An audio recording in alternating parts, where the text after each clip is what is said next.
Hello, Don. Hey How are you, Mike, buddy? what's up? And Happy New Year. Happy New Year. Happy New Year. This is 2026. I It's know crazy. 2026, it seems like it's so in the future. I know. And I was thinking about it the other day, just before we get started on the movie. I was thinking about it the other day, and when I was a kid in school, I remember teachers talking about the year 2000. Yep. And we're 26 years into the year 2000. But I remember like thinking about it and thinking, oh my God, I'll be so old. and it's and But it's Mike, like, so many science fiction movies we've grown up with I have know. like, at the very start, it's like in the future in 2016. Yeah, I'm and like, they'll show like you look at the cityscape you've got behind you. That was pretty that was a pretty long time ago that yeah, that skyline that's showing that's right over there. 50 years ago. Yes. And when you look at that and you think of what people imagined 2026 say would look like, it was all these like and Where flying are cars. flying cars? Yeah, yeah, flying cars with it. I mean, hey, not to say that we're not playing around with I mean, flying prototypes. cars do exist. Yes, but at the same, yeah, absolutely. But at the same time, when you think of it, it's like, man, um, the whole idea of a flying car to begin with is, I mean, think of all of the. It's not like you're going to get in your car and just pass a regular driving test.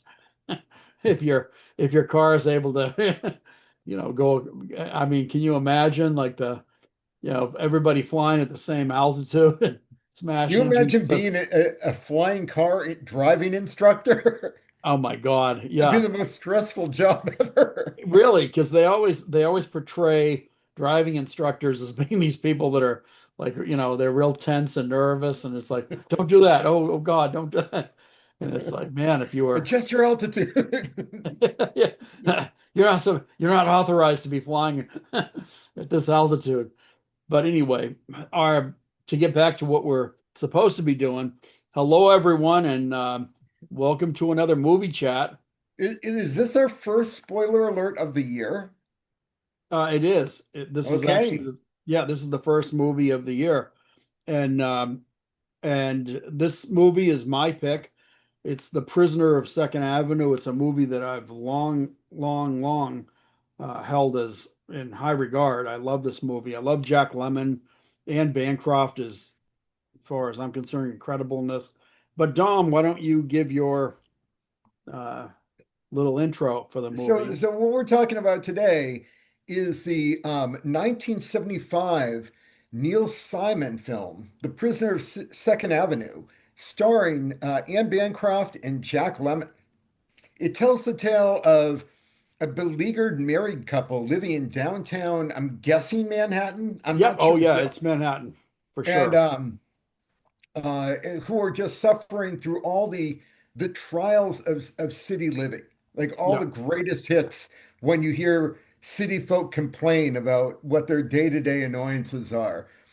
Uh, Well, as far as like, a couple of criticisms I've heard of this movie. I don't mean to interrupt you. I just was gonna Go right ahead. say it's when you talk about like New York City, and them their travails against the city of New York, which are often over the years many.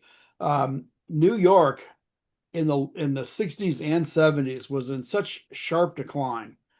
The urban decay, the crime, it was just awful. That's why all these movies about like an apocalyptic world of New York City were always being made, is because Death Wish, all these different ones. It was hard living in New York, and Mhm. some say it's getting bad again, but but anyway, yeah, finish. I didn't mean to Yeah, I interrupt you, mean but that was about it. It's just this. It's almost a slice of lifestyle movie yeah, in that we're getting to peek into the inner workings of this couple's life. yeah, yeah, and it's like when you look at, again, when you look at like Manhattan, there was a lot of, and it wasn't just Manhattan, it was all over the US, but certainly, you were dealing with in Manhattan, you were dealing with like garbage strikes. There were all these, which is one of these that's going on um, during this film. Everybody's on strike. There's workers being laid off left and right.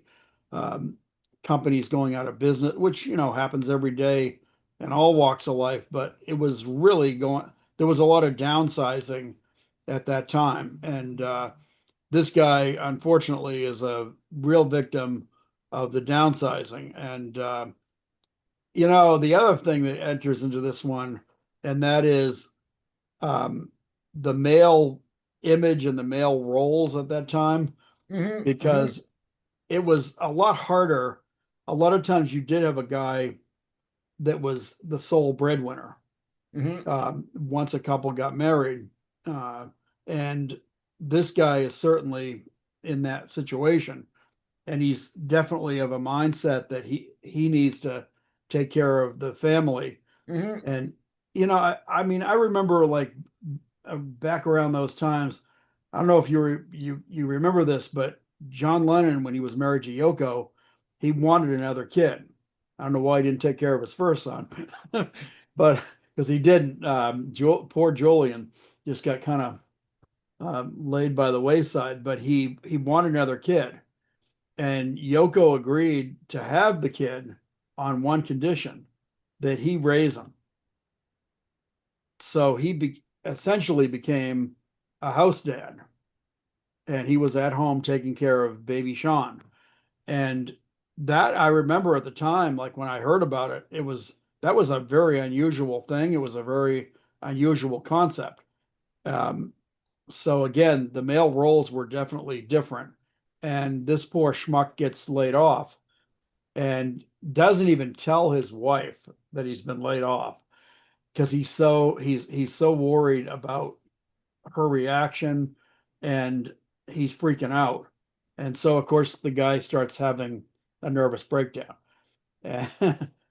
But their relationship, I love their relationship.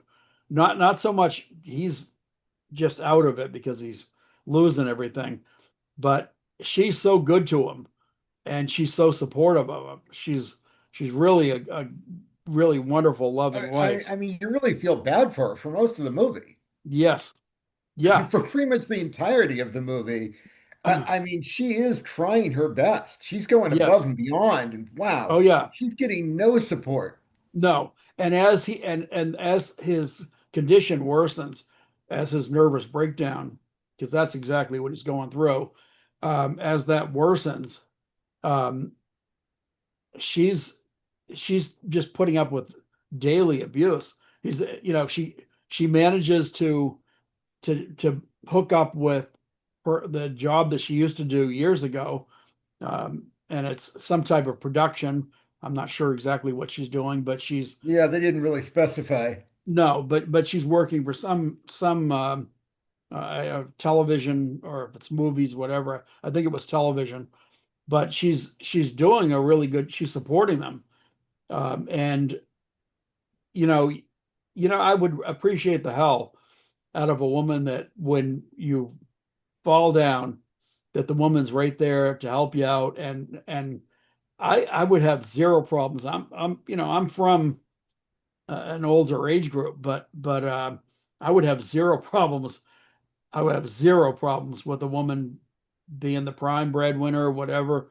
And It's I don't know. I mean, I'm a fairly progressive person. I can't say zero problems.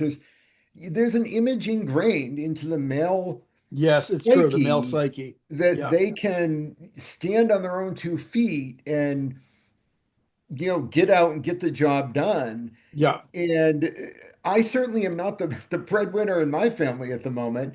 And while we've got a great relationship, I still can't say I'm entirely happy with it. yeah. Well, no, it is hard. I mean, I've always because I'm on my own, so it's me or nothing. Yeah. Hmm.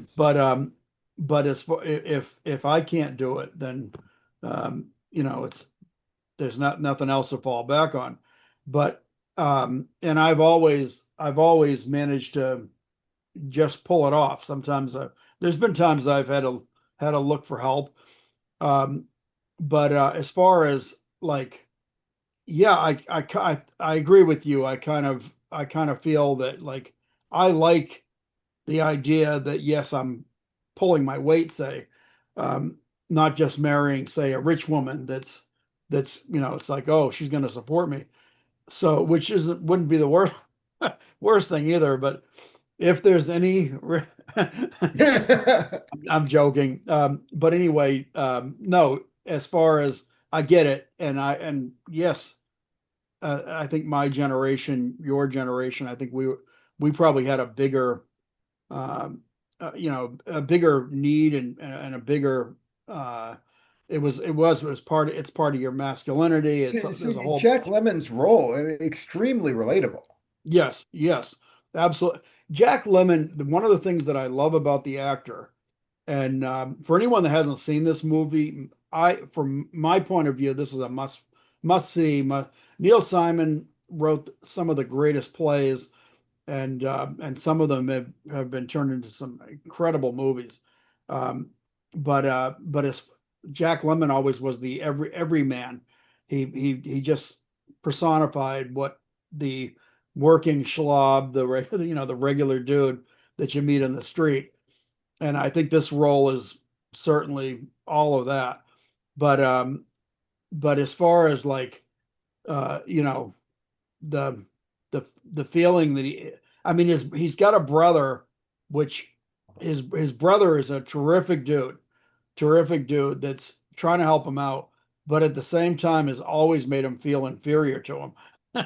And which and again, as far as like roles, um there's a great cast with this. It's Jack Lemmon, Anne Bancroft, and it's his name is slipping Sylvester me. Stallone, Yeah, well, that's in Gene Sachs. That's the one that plays his brother, the older and brother. Yeah. and he's actually I didn't even realize, but he's actually a pretty or was a pretty successful director as well. But yeah, Stallone is in this as a mugger, but then which is hysterical. But and I don't know if you knew that or not, but Gene Sachs was actually married to B. Arthur. I did not. And I Yes, also didn't know Anne Bancroft was married to Mel Brooks at the time. yes, yes, That yeah. was a surprise. Yes, um, and again, like talking about like age and how you perceive things, but and Anne Bancroft is playing it down a little bit more in this role, but Anne Bancroft is also the actress who played in The Graduate as the older woman. Mhm. And I'm doing air quotes again for this one, but by the way, so be forewarned. I'll start Uh, counting the air yeah, yeah. So quotes. far there have been two. So those at home, keep track. But anyway, no. I remember as a kid, like, and I thought Catherine Ross in The Graduate was just absolutely sexy and stunning. And being of with a younger mindset, I looked at it. It's like, why is he going for Anne Bancroft? Anne Bancroft was incredibly sexy, just a really, and even in this one, like I said, she's playing it down, but she's she's the she's the wife you want to have. But anyway, yeah, as far as this particular role, I think it was done incredibly well. There were critics that kind of panned this one and looked at it as, oh, it's one of those typical like New York stereotypes, and it's like that was New York. This is they got New York right, especially at that time. That's exactly what New York was like. People breaking in, and like this scene here, uh, Jack Lemmon is sitting there, and his he walks in. He's so preoccupied with what's going on with him that he doesn't even realize. And he looks around and goes, "Why is the house such a mess?" And his Yeah, wife's on the phone with the cops. This movie, it's really hard to judge. And one of the reasons is because if you don't know what New York was like at this time period, Yeah, a lot of these things won't make sense. right, right. Yeah, And because it's so, it's and so, very you much. know, I'm willing to bet if a new generation starts watching this, they're not going to get a lot of it. No, not necessarily. If you don't know the history of New York, and you know what, we've got a whole bunch of movies that if you want to get educated about what New York was like during that time period, watch movies like Death Wish is only one of them. There's Yeah, but I mean, there's also so many points of view. You've got movies like this and Death Wish. You've also got movies like oh, what's the one with Al Pacino posing as an undercover gay guy? oh yeah, Cruising, was that the one? I think you've I think got it's Cruising. that side of New York too. It's such there are so many facets to the city, and things like this, the prisoner of Second Avenue.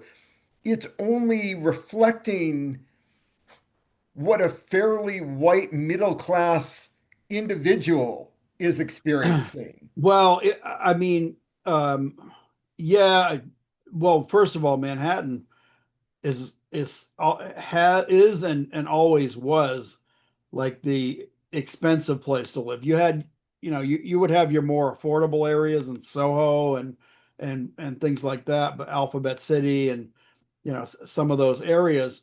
But Manhattan has always been it's a great place if you're rich. But if you and nowadays, absolutely forget it. If you live in some of the better areas of Manhattan, good luck trying to pay the rent. It's a And that's part of here we see this couple, and in particular Jack Lemmon's character, yeah, living lives of quiet desperation. I'm going to yeah. get in on the air quotes. Well, yeah, yeah, yeah, yeah. But Please do. but then, if during the same time period you took the point of view of a 17-year-old gang member living on the streets, Yeah. he'd be in envy of these guys. These guys have got a roof over their head. They've got food coming in. They got robbed, and the wife basically said, "Look, we can buy more stuff." And like they seem to be desperate. They're not that desperate. Well, uh, Jack Lemmon at one point says we do have some savings, Right. so we're not doing that bad. So he was earning a very good income. He must have been. I mean, Yeah, yeah, and I'm assuming that he was socking money away. What she brought to the table when they married, because she had been working at a good job. So so and also it probably, sounds like his family is quite comfortable. yeah, they were. And actually that was one of the issues, and one of the things that was so much pressure for him was that his brother was doing so well, owned his own company, and lighting fixtures, Dom. There's another air quote for you. And Um, yet, even he seemed to feel inadequate in his own way. yeah, he did. And again, that's part of the whole thing.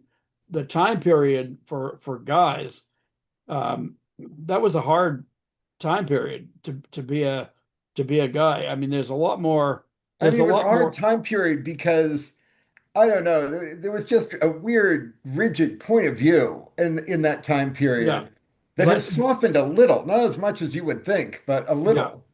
Well, and again, as far as Manhattan goes, it's always been intensely expensive. But um, his brother lives outside the city, which is again, if you can afford to have a place out on Long Island, and Well, it must have been farther than that because Jack Lemmon was saying it takes 4 hours each way. well, if you're on the far end of, or you're the further out on Long Island you go, I'm not sure where they never. I don't think they ever really They truly don't. said. I was assuming he was a little further out. If you're halfway out on the point on Long Island, or God forbid you're all the way out, on the point, It's a long ride. It's a long ride, buddy. And God forbid you hit traffic. It's gotten a lot worse now than it was in the 70s, but it's still it's always been rough. But but as far as his brother goes, like I said, he's always kind of like lording that over him. Like, look at the place. I'm out here in the, and he wasn't really truly in the country, but he's always going. I'm in the country with fresh air, and it's like We that's a just put little, manure down. yeah, yeah. That was really something. He's talking to Jack Lemmon, and Jack Lemmon's like he keeps telling him, breathe that fresh air, fill your lungs with it, and everything, and he lays down on the grass like trying to take it in and relax. And he goes, "Don't lay there." Like after he's already been laying there, he's like, "Don't lay there. We just lay we just laid manure down on the lawn." And he's like, "Wow." So every Which little, is like it really goes to show how much of a New Yorker Neil Simon is, oh yeah, because I don't know if you've ever seen a place where they've just laid manure down. There's no mistaking that they that they've just laid manure down. There's no way yeah, you're going to mistake it and lay on it. yeah. That's true. That's It's not true. like you're I not going to be unaware. yeah. If I walked out onto, plus the guy had dogs.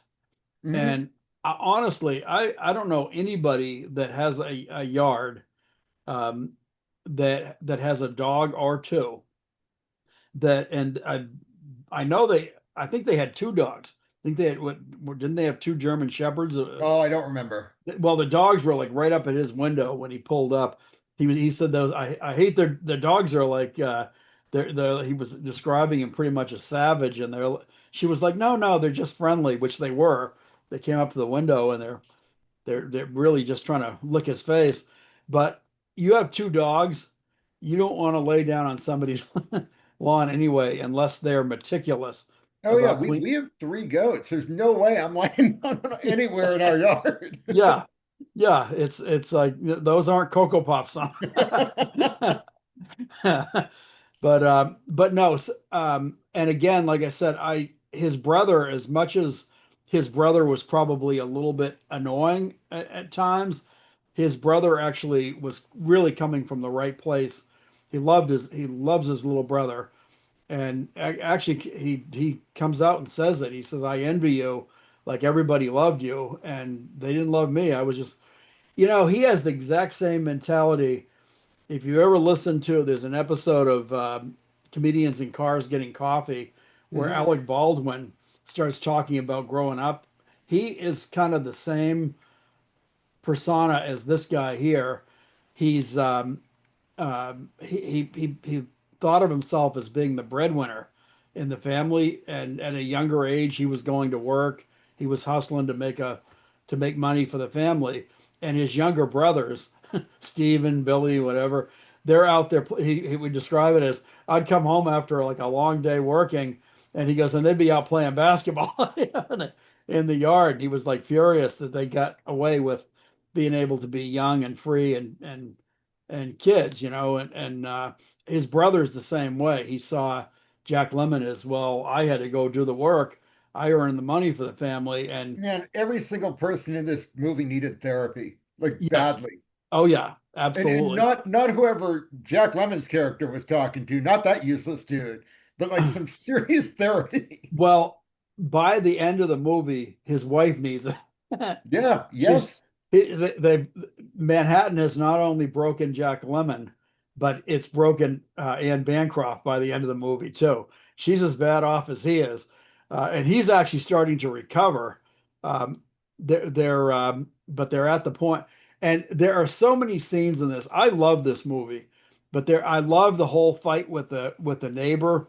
That's you don't fight with a neighbor that's in the apartment above you. You're not going to win. But he was started out fighting with the neighbor below him, and then next thing you know, he's fighting with the neighbor above him, and that guy throws water on him, and which is I one of the scenes that's hilarious. They've shut the water off, and Anne Bancroft is saying, "I just want a bath." I came home and all I was looking forward to was a hot bath. and they tell her, yeah, there's no water, there's not gonna be water. So he goes out there and he's yelling up at the neighbor. They're fighting, and the neighbor throws water on him, and it's like, and he comes inside, and she looks at him, and she goes, "Where'd they get the water?"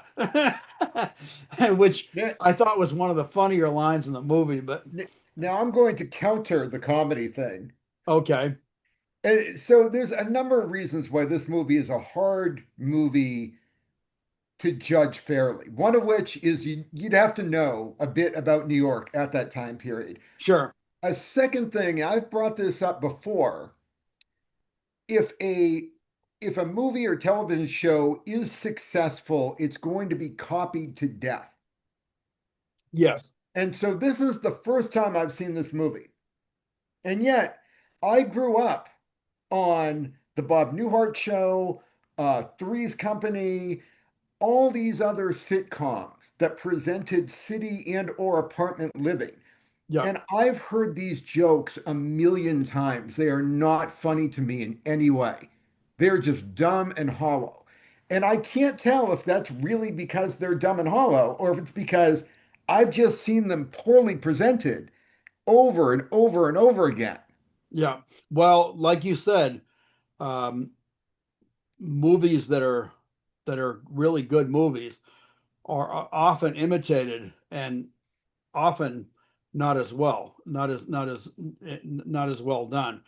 And I mean, yeah, you saw this, and again, talking about Neil Simon, um, the Odd Couple, the movie and which is a great movie. I love The Odd Couple, but the TV sitcom, Mhm. Jack Klugman and Tony Randall, Yep. and that's I like when I compare that to it's funny, but I don't think that's anywhere near as good as the movie. The Walter Matthau and Jack Lemmon. Speaking of Jack Lemmon, but but again, you would see little things of, and yes, there are little like I guess stereotypical things of New York, and some of those jokes do play around that. But this captures, I believe, this captures the city at that time very well, and I don't know. This movie made me laugh in a lot of uh, places, and the one of the things that is absolutely hysterical, a baby faced Sylvester Stallone who bumps into Jack Lemmon on the street when Jack Lemmon is really at the end of his rope. This is And the one scene that I will agree with you. This is funny. oh my God, it's funny. And it's hysterical that Sylvester Stallone, the tough guy, he chases him down,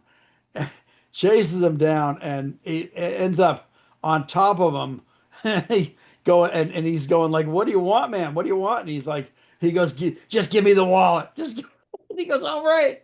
He takes the wallet out, and of course he gets home and he's talking to his wife. He goes, "Today I got back at the city, and uh, he's saying all this stuff, and she's like, he shows the wallet. And she goes, "You got a brown wallet that's black," and so and then she tells him, "Yeah, you left your wallet on the dresser this morning." He looks inside, and it goes, and she's immediately like, she goes, "How much did we get?" And which I thought was hysterical because they're both at the point where they're like, man, the city's screwing us over, and it's like time we took something back. But and a funny little piece of trivia about Stallone and playing this role. Um, do you know that? And I actually cannot think of the Woody Allen movie, but I don't know if it's Take the Money and Run. I'm not sure which one it is now, but there is a Woody Allen movie, and this is it right here. This is a scene from it. But then if you look, that is Sylvester Stallone. Yeah. And Stallone went to the casting and auditioned for the part of this tough guy. And he just had a small role playing a tough guy. And apparently after the audition, Woody Allen told his casting people he wasn't right for the part. Yeah, he didn't look tough enough. What? Yeah. So yeah, so Stallone heard about it, I guess probably through his agent, and he came he came back to the set a few days later, and he actually like kind of threatened Woody Allen, like just like acting like he was like some thug, and Woody Allen was like visibly shaken by the encounter, and he goes, "You still don't think I'm, you still don't think I'm tough enough for the part?" and and so he got the part just because he actually took it to another level. But but anyway, yeah, that's a little so he was getting these like little bits and Wasn't he pieces doing the Lords of hard. Flatbush at this time? Yeah, yep. Lords of Flatbush, I think came out right around the same time. I'd have to look up, which is like another really, really good movie. Mhm. Um, but and again, if you want to know, like you were saying, well, for younger people, all younger people have to do if they want to educate themselves about what Manhattan was like, look at movies like The Wanderers, The Yeah, Lords of yeah. Flat, Why would they want to do that? It's like saying, because they're Mike, if great you really movie. wanted to know Dom, what 16th century France was like, you could watch this movie. But do you really want to know what 16th century France is like? I actually kind of do want to know those things. I'm I'm enough of a history buff, but no, it's these are great movies. They're We're great naming to off. you. Well, I think I So, I think by mean, you think these movies are great movies. I am going to pick The Wanderers and probably The Lords of Flatbush at some point. I do think they're great movies, and And I may think they're great movies too. But if we're talking to some random person that we don't know, well, let me. we can't say if they're going to think they're great movies. But they are great movies, and by the film buffs standards, by the AFI, if you look at the list of top 200 movies, most of these movies are in that list. So I can pretty much say And they are great movies. a lot of these movies are leaving that list year after year as years advance and more movies come out. This is a process. It's a spectrum. Yeah. Well, I can tell you right now, there's a lot of movies that are coming out now that will never replace some of those movies. That Uh, greatness does not. There are movies that come out and compete with that, but greatness is greatness, and it's not gonna. You're, I could probably introduce you to 100 people that will tell you the Jurassic Park series is better than any other movie ever made. yeah. And they Well, truly believe those are great movies. right, and those people have probably not seen a lot of the movies we're talking about even. And they may never because there are so many movies to see. Yes, but there, when you're talking about people, one of the reasons why we do this channel, I mean, is our love for movies. And I I think both of us have said right from the get-go that neither one of us are, uh we're not professional film critics. We're not, which I don't know even what the value of that is, but we're not professional film historians. However, we've both seen, between the two of us, we've seen a lot of movies.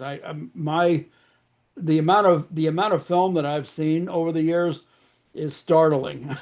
people people a lot of times, hey, they're more surprised when they find out I haven't seen a movie than to be surprised that I have seen a movie. That's how many movies I've seen. However, like I said, and I've seen good and bad. I know the difference between good and bad. I know the difference between great and bad, and what's bad because it's fun and what's bad because it's just really bad. But if you are someone that just loves Jurassic Park and you think, okay, well, Jurassic, you're probably not watching this channel anyway. Um, And if you are, I would hope that you're at least open to watching films from the past. The, you know, you could say, oh well, the silent era that has nothing to offer. They don't talk. There's no sound in it, and the silent era is a significant Yeah, part but of what. how many of those silent films are you going to find on one of those top 100 lists? You may find one. Some of those, Yeah, some of take those a look on movies, the top 100 right now. Anyone's yeah. top 100, see how many silent films there are. Well, I actually mentioned AFI's top 200, but there are certain, when you talk about important films, ask Scorsese what he thinks. He's been helping to restore a lot of like early silent movies. Those are very important films. And Yeah, but like 50 every year ago, no one would have listened to Scorsese's opinion. He wouldn't have one been of the, important. one of the problems, one of the problems with I feel with today's society is that we tend to forget history to our detriment because the history, if you don't know what came before and how it evolved and why things evolved and why things were the way they were before, you have no understanding of life at all. And that's why a lot of these people like are so frustrated with. Like, that's not today. That's humanity. 200 years ago, 200 years in the future, it's going to be the same thing. They're not going to Well, look at the past, we're living, not going to yes, plan for the future. but Dom, we're living in an age where we have access to so much. Open your eyes, take a look, because But no there's one ever will. but This is, well, we're humans. We don't but do but that. that's I actually would consider and do consider that to be a sad thing of humanity that we're not doing that. We're not bothering to educate ourselves. We're becoming really secular when it comes to our outlook, and that's dangerous. It's actually dangerous. We need to know history. We need to know our past, and we And, need and, and to I agree with you. There's and a we need ton to of people that understand it. agree with you. It's never happened. But this, well, with this, at least with film, you're going to have the argument that we're having right now is at least with film, you have you have all these films available. And if you really are a film buff, if you're somebody that truly loves movies, they're right there. Educate yourself, go out and see them. And You that can't is see them all. but you're going against everything. You're going against everything our channel's about, because what our channel is about is trying to educate people about film and trying to get them to maybe check out a film. So maybe someone watching right now has never seen The Prisoner of Second Avenue. If you haven't seen it, it's available. You should see it. It's a slice of history from So the so I 70s I of New gotta York. count. I gotta counter you. Okay. Well, you've been countering. Yeah. But I haven't said. I've been kind of dancing around the issue. I did not like this movie. I do I, not I think this can is a good tell. movie. I can tell. No, but you didn't even In need to say that. in fact, this movie should come with a trigger warning Wow. because Wow. like the only reason to see this movie is the amazing performances by Jack Lemmon and Anne Bancroft. And Jack Lemmon portrays a man going through a nervous breakdown so well Yep. that if you've ever worked in mental health, Yep. it is extremely disturbing. Yeah. Oh, yeah. I had to pause the movie and walk away. When Wow. he's got the Really? knife to his wife, like this that it ceased to be funny. It was traumatic. Well, I see. I didn't. I looked at that like, um, I mean, she's freaking out because he's running around with a knife, but it wasn't like he put the knife to her in a threatening manner. The it Yeah, I no, she well, found no, it threatening. She found she that manner well, threatening. right, that was her perception, but he picked up the knife because his whole thing was about the snow shovel, which again, that was one of the parts that is pretty damn funny. And at the end of the movie, he's actually got her into the mindset that it starts to snow, and they both sit down. They're like, Uh, but he had this. He had gone out and he had this whole because he's having a nervous breakdown. He's got this whole crazy plan in his head that when it started snowing, he was going to go up on the roof, I guess, and dump snow down onto his neighbor to pay him back for the water that he had dumped on him. And but he's trying to unwrap the snow shovel, which is all covered in paper, and he grabs the knife and he's talking to her, and he's all animated. He was not threatening her in the least, but she, of course, Mike, she does someone's not going know through a that. nervous breakdown. You're in the same room with them. They're telling you about making a fruit salad, and in doing so, they pick up a loaded gun, and they're not threatening. Well, a gun is a different. That's a different story because When you're in the as close a proximity as he was to her with a knife, it's not that different. yeah, I mean, a gun has many different useful purposes. Fun at the range, hunting, self-defense, but you don't use it to open up a packet. And if you do, you're using it incorrectly. Um, the I, knife, I'm just saying is if anyone is thinking about watching this movie yeah, and they have worked around people that have had psychotic breaks and inadvertently may be a danger to themselves or other, the risk of violence is that close. well, You're not going to do well with that scene. well, you know, Rob Reiner's son, um, Rob Reiner probably really enjoyed this movie, and I'm just saying, it's. I don't think he, we're so caught up in this whole thing of trigger warning, trigger, and I get it, for the wrong person when you're watching something that you have a history and a past with, there's your trigger, but but at the same time, it's like, God, I can think of a lot of different things in my life, and I almost come down to the thing of like, come on, man up. it's like it's like I get it. I get it. There's things in certain movies. I mean, hey, I wouldn't necessarily recommend I Spit on Your Grave to everybody, but not that I don't see. I watched the movie. I actually own the movie, and and I see things of value in that movie. It's a great revenge movie. It's a great, you know, woman comes back and gets revenge.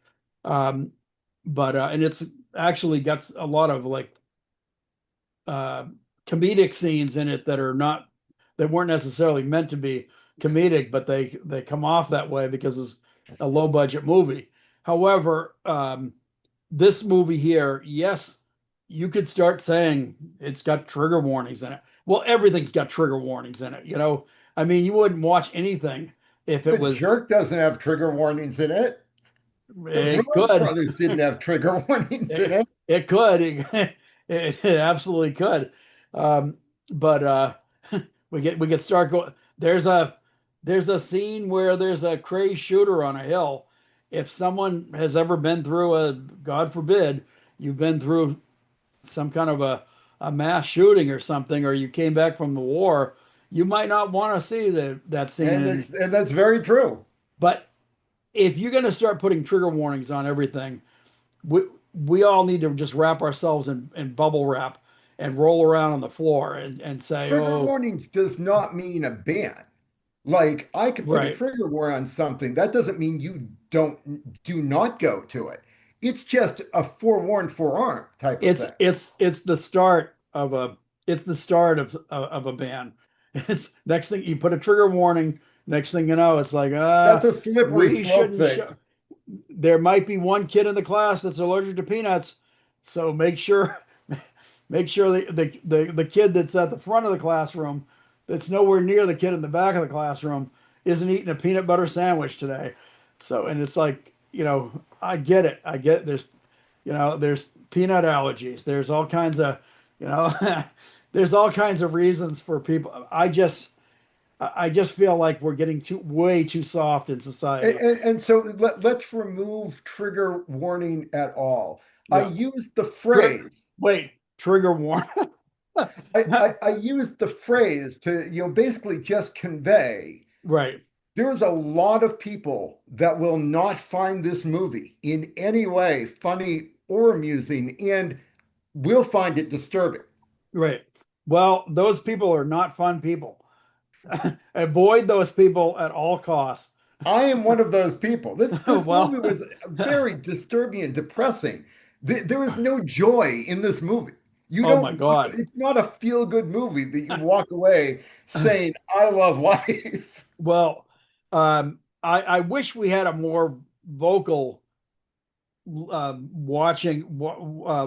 watching group. I That, would love for our viewers to weigh in on this. yes, I would too. Um, I feel this is a. I do know that there were. I was noticing in the reviews on Voodoo, some of the reviews from critics, and one of the reviews, and it was one of the ones that just kind of bugged me, was it was uh, someone saying, "Oh, it's got every cliche, which is what you said, but it's got every cliche joke of New York."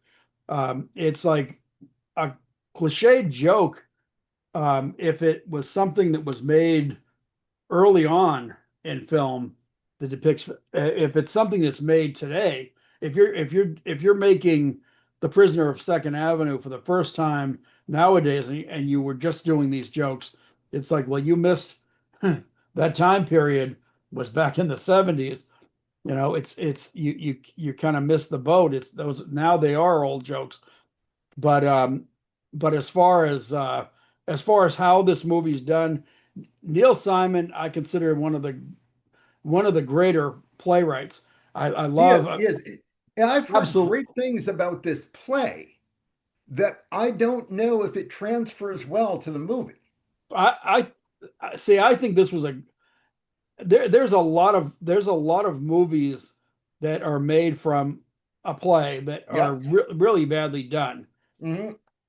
I consider this one to be, and you said it yourself, Anne Bancroft and Jack Lemmon, they're the main stars. Everybody They are the else, stars. They are the sole reason to watch this movie. but they are the stars. There's everybody else is just they're out on the perimeters. There is, whether it's his brother that's behind you there, or whether it's the doorman who's actually name escapes me right now, but he's I think he was I think he was the guy on the Jeffersons, the husband of Yeah, the the neighbor. he's a character actor. He's been in so many movies. There's tons of character actors in this. Um, it's got Stallone in it. What do It's you got want? John Ritter in it. Yes, yes. It's I it's wish I could have grabbed a screenshot of him in the elevator, but yeah, I couldn't grab one. yeah. That's another thing about this movie is the amount of cameos that are in this movie. Like I said, and I love I'm sorry, but I love the jokes. To me this was I mean, you don't have extremely to funny. apologize. We're airing our opinions. Both of our Yeah, opinions are valid on this. yeah. Well, and again, like I said, Prisoner of Second Avenue. Do I consider this one to be? This would be one of the ones if we were trying to save movies from a disaster, a studio fire, I would be trying to save this one. I love this movie. It's the reason I picked the movie. It's one that I truly adore. I remember showing this one time. Your Aunt Pat had come up to visit. I think a bunch of us were getting together, and there were a couple of people that said, "Oh, like, you know, um, that one is everyone going to like that?" Everybody really had a good time watching it. I have found with a lot of times with this movie, when I've exposed people to this one, it's the opposite reaction of what you had. But hey, it's movies are like art. It's subjective. They are art. Right. Everyone's got their thing. Yeah. So, but again, this is a movie that I truly love. So, have you wounded me? Yeah. Yes, you have. I felt bad. I went into this video thinking, what am I going to say? How? Because I can't not tell you my opinion on Yeah. this. No, no. And I mean, I hey, I respect you more because you get you get no no, I would rather hear your honest opinion. And if you don't like something, that's what we do here. We Exactly. In fact, I'm going to put salt in your wound. okay. One thumb up. And this is only because Jack Lemmon and Anne Bancroft are so stellar. Yeah. Well, I am going to give it two thumbs up, and then I'm going to add another. This is my match So- to counteract your one thumb. It all averages out. so yeah, and having said all that, I think there's more we could say, but no, I truly it's a very real film too. Even the sisters, the brother and the sisters, the brother gets the his Jack Lemmon's two sisters who apparently are wealthy dowagers, I guess, and gets them together, and they're going to help Jack Lemmon through his nervous breakdown. And behind his back, while he's out, they get together for a meeting with his wife. And Anne Bancroft has this idea in her head that, well, maybe we can just move out of the city because the city's killing us, it's beating us to death. So why don't we just get out of the city and we'll start a camp? And it's something that she's had in her head, I guess, for a while, that she would love to start a camp outside the city in the country, um, and earn their living that way. And which I think for Jack Lemmon, for sure, he's definitely a city guy. He didn't seem to like the country at all when he was there. But ironically, and of course, the sisters are like, "Oh, you're going to start a camp with the money," and it's like, if you're gonna loan somebody money, if you're gonna help them, if you're going to be, you know, really critical of how that you're helping them, then maybe you shouldn't offer the help, which I don't think they really wanted to offer the help anyway. That was the I brother. really wonder if this movie would have come off a lot better, or at least struck me a lot better, were it a straight drama. It probably would have, but it would have been a lot. It would have been very painful. You talk about a Oh, it would movie. have been extremely You painful. said you actually had to shut the movie off at a certain point. Um, but like when I think of this movie, um, like the comedy is what makes this movie so so easy to watch and so palatable. If I didn't have the comedy part of it, this I would agree with you. I would agree with what you said. The comedy is what diffuses all of the stuff because I will fully acknowledge that in this movie you see scenes that um, are painful. uh, he's she there's a point there where she's almost starting to cry and she goes, she goes, I can get through anything if you like just don't go away on me. Don't don't disintegrate to the point where you, and I'm paraphrasing here of course, but she's basically begging him like don't just disappear on me in this because she sees him crumbling. And that's one of the more painful things in this movie, but she's that, and she conveys that so well. She's such a loving wife. Um, and then I love it at the end when she's starting to struggle herself. She's been laid off herself, and she's starting to really relate to a lot of the things that he was having problems with.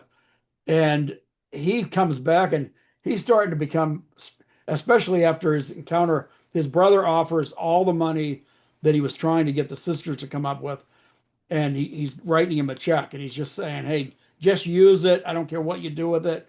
And he's like, "No, I'm okay now. I'm okay." And he tears the check up, and it's killing his brother. He's like, "Why won't you let me help you?" But at the end of the movie, she's like, "Let's just move out of the city." And he's like, "No, this city's not going to beat us." And that's when they start to see it snow, and they pull out the snow shovel, and it's like, "Yep, we're fighting back." But I don't know. Like I said, there's ups and downs in this movie. There's poignant moments. There's heartwarming moments.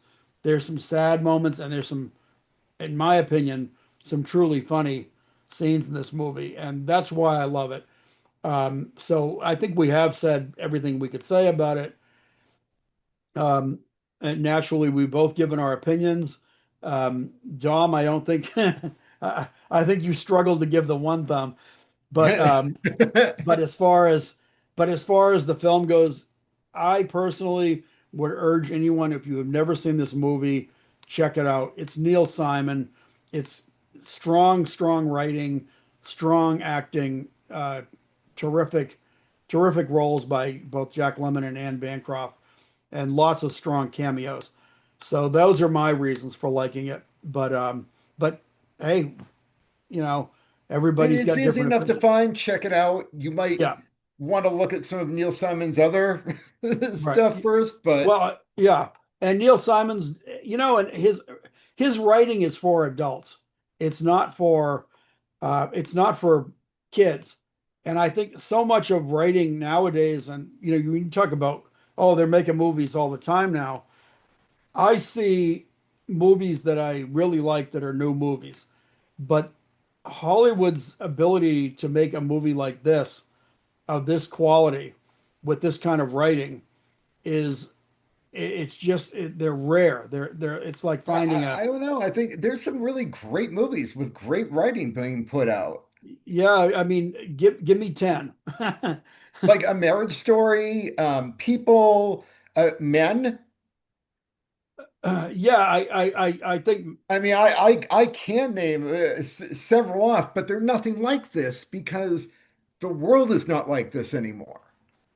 well, yes and no. I Yes and mean, no. we people go through struggles like this all the time. Nowadays, you're more likely talking about homelessness or something, Yeah.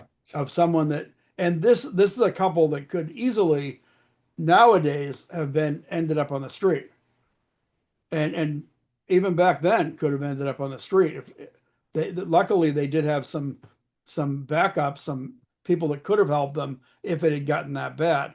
However, so those kind of problems, people being laid off, those are timeless problems. People struggling with a city, those are timeless problems.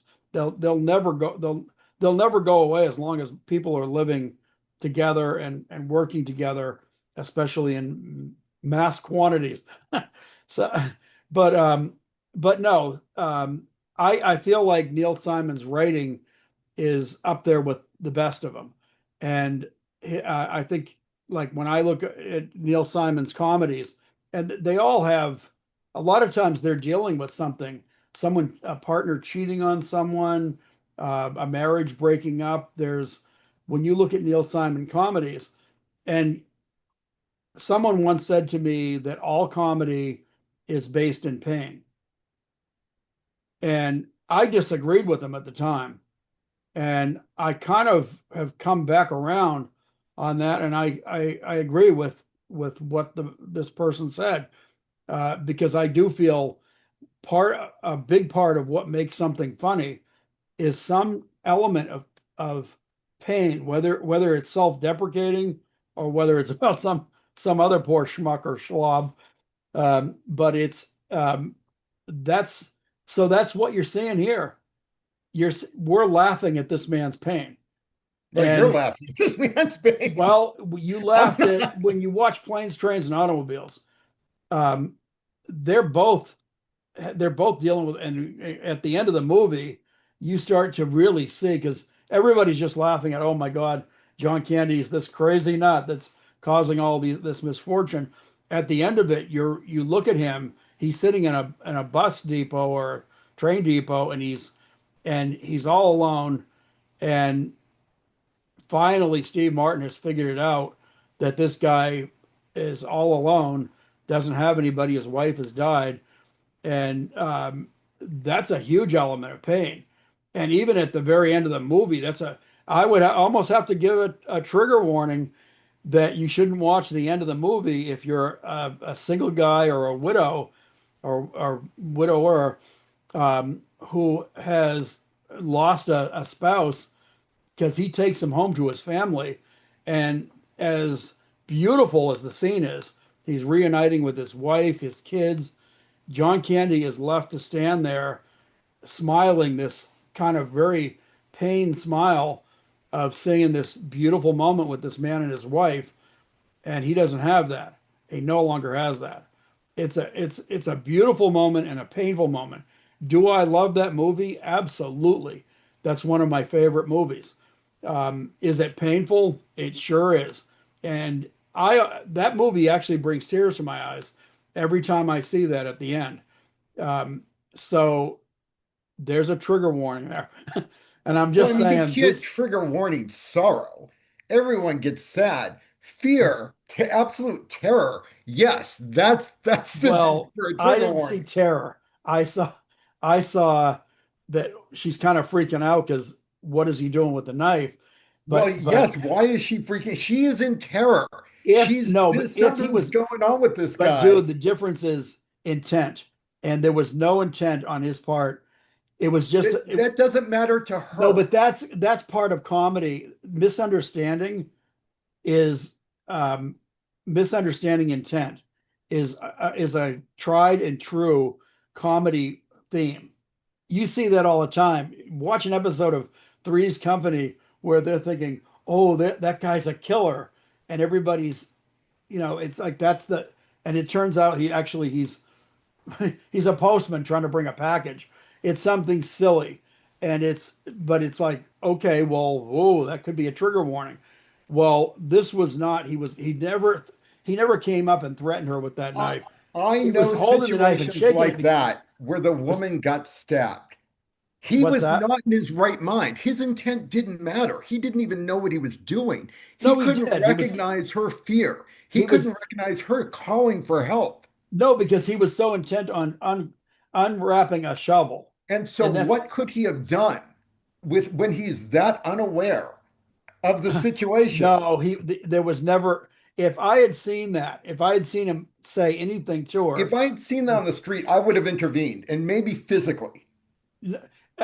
I would I would have probably, if I had been in that room and I wasn't sure, I might have said, "Hey, slow down, dude." Like, And yet he doesn't listen. He ignores you entirely, and he's still right, doing right, that. right. But you're taking it to something we didn't see. so, so, so I'm just saying that had I been in that we saw the situation, scene. We saw her going, "Oh, he's got a knife," and then we see that he's actually slashing the paper and unwrapping the shovel. That's all it was. So it's like, wins a chair. Well, or or she all was the scared enough to call the police. well, She feared for her life and his. yeah. Well, like I said, it was a played out scene that had no menacing intent, and this is what it was really about. That snow shovel.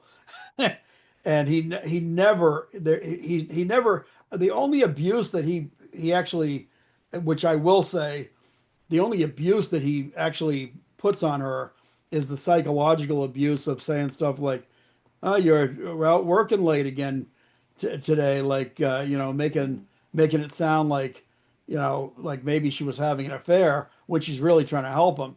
And that's something classic of a person having a mental breakdown. But he was never, he loved his wife, he loved her to death, and he never put any uh, violence on her.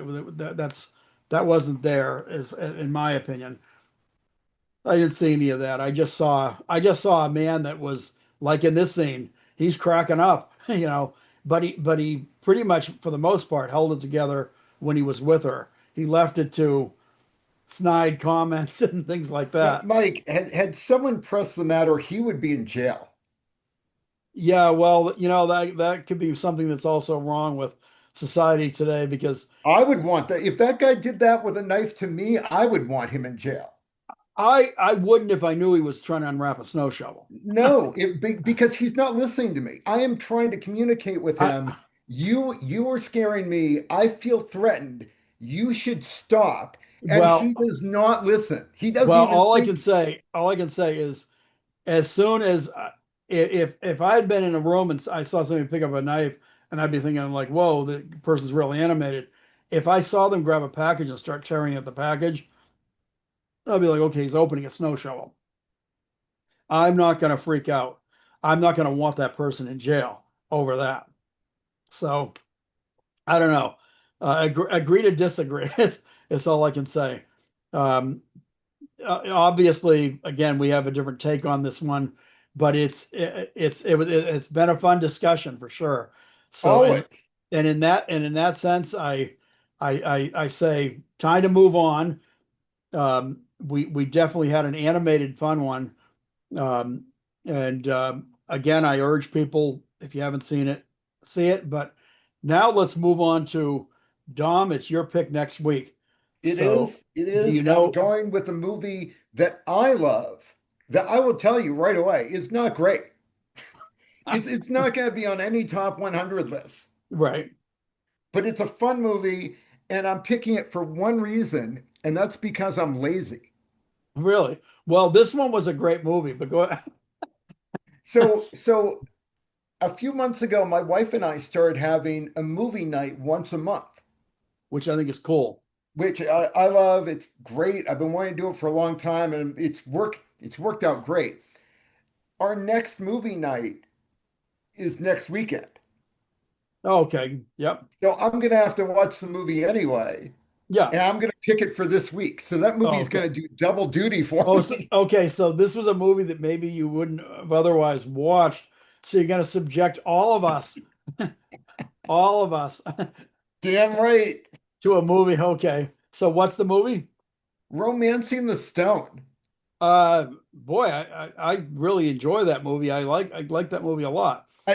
Same here. I love it. I think it's a great movie. It is not a great movie. It will never be on a top 100 list. I don't know about that, but You check your 100 list. See if well, that movie's on it. yeah. I mean, it's got some bad moments in it, but it's funny because ironically, like I really remember you and your brother when you were young, both younger.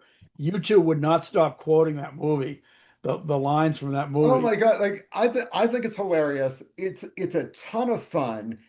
It's the acting is so. Yeah, It's pretty predictable and cliche, it's got but the again, beautiful it's a Kathleen Turner. fun, comfortable movie. It's got the beautiful Kathleen Turner in it. It does. It does Um, indeed. Michael Douglas when he was kind of Danny at his DeVito. yeah, and Danny DeVito is so damn funny in that. Oh my God, Um, he steals the movie. yeah, so there and there's a lot of good little uh, talking about cameos and character actors. That there's a number of But let's save the talk about save this it for movie next until week. our next video. Yeah. So yep, that's one I actually really enjoy, Romance in the Stone. So I will absolutely love rewatching that. I haven't seen it for quite a few years. Oh, I'm And so excited to rewatch it. yeah, same. So yeah, that's gonna be a fun watch. But um, and we won't have to worry about there is no sad, poignant scenes in Romance in the Stone. So There to is a our deadly alligator. there is trigger warning if you're afraid of alligator. Exactly. Yeah, there's and also if you're someone that's like got agoraphobia or something like that and you're afraid to leave your place, trigger warning. Kathleen Turner has that at the start of the movie. But yeah, like I said, I feel like that's definitely going to be one that it's going to be a fun revisit for viewers, if you haven't seen that, check it out so that we I'm won't. willing to bet it's on YouTube for free. It's got to be. I own that one too, but I definitely have that one on Vudu. But yeah, check it out if you haven't seen it, folks, so that when we come back next week, and hopefully we'll have another good animated discussion. Well, But you better dislike that movie. Do I I need to know dislike my own movie? I'm gonna have to I'm gonna have to like find something to be really critical of that you pick, but it's not going to be that one because I Even definitely I will be enjoy that. critical of that movie. It's my job to be critical of every movie. Yeah, yeah. Well, hey, I'm critical of the ones that I dislike or that there's elements that I really I'm going to point out, which I often do. I point out like little things that bug me about a film. Um, but and this one here, oddly enough, Prisoner of Second Avenue, oddly enough, I there's nothing really that ever bugged me about this movie, but yeah, but that's just me. But anyway, Dom, I had a really fun time. This was, it's fun when we battle it out. And It really is. I mean, it it makes is. for a much more animated video. It does. And for anyone that is ever listens to us, first of all, I'm Dom's uncle. He's my nephew. We grew up We've like known each other brothers. all our lives, Yeah, absolutely. And we love each other to death. We're more like brothers than we are uncle nephew. definitely. And as far as hey, we're two people that have strong opinions, We and both love to we argue too. we do. There's nothing better than a good argument. So, so yeah, this I truly had fun with this one. I'm glad I picked it, even just on the sense of it made for a fun discussion. It did Uh, make for a fun discussion, and it, I saw a movie I hadn't seen before. I love it when we go back and forth being outraged.